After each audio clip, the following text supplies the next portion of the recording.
sa ating marinigan.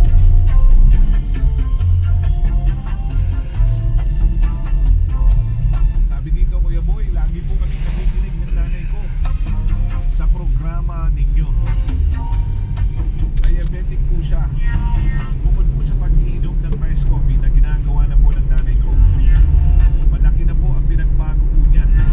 Pero nababanggit po ninyo na dapat sinasabayan po ng tamang pagkain. Ano-ano po ang tamang lutong ulam na maaaring ipakain ko sa nanay ko na merong...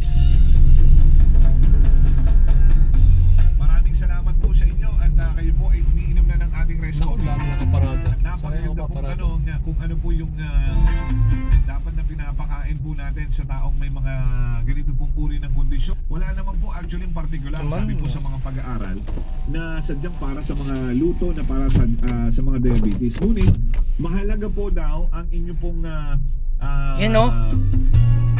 malaman.